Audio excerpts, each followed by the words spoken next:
knowing what we know now, Chase was looking at those times probably going, I'm not worried about that.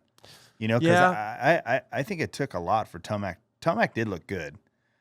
But now that we know what happened, right, in the heat race, he didn't really have, he got passed, and he was like, he wasn't as dominant as we saw maybe in practice, right, as we maybe thought it was going to be. Yeah. But Sexton was just like nails every time. Good Technique, starts, flawless. Too.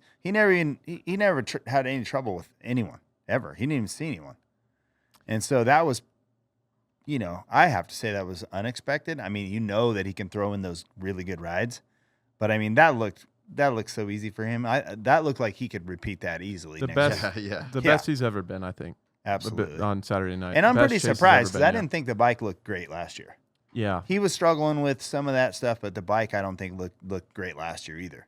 So looks like they whatever did a lot of they work did on the front end. Yeah, whatever they did, that bike is working good. Yeah. Alex actually got a clip of him after the triple into the right-hander, and it just had.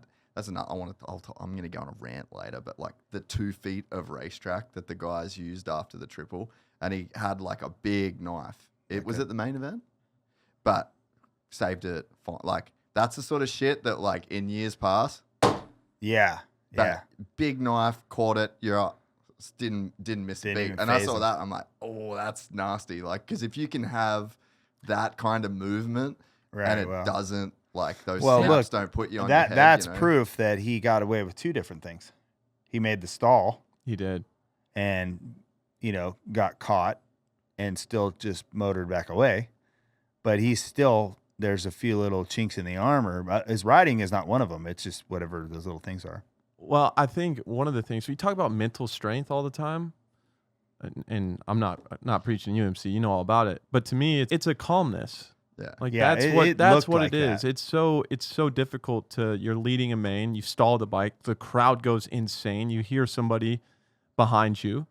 It's so hard to not go out of your comfort zone and try to do more and try to make up for it.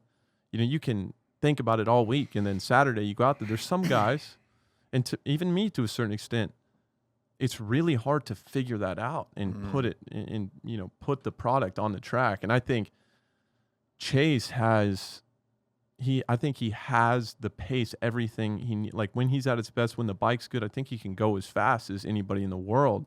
But I think Chase has matured emotionally more than anything. So. I think you're right, and it looked like that when he made that stall, and he lost the gap. He didn't go like and I'm going to try to gain 2 seconds right then. He just inched back out.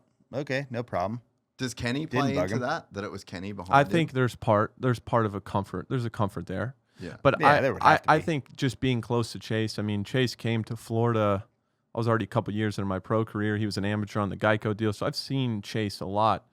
And I think maybe part of the issue is part of his biggest strength, him being so competitive. He's also can be, or at least he was, I haven't been around him much in the last few years, but he can be very, very hard on himself.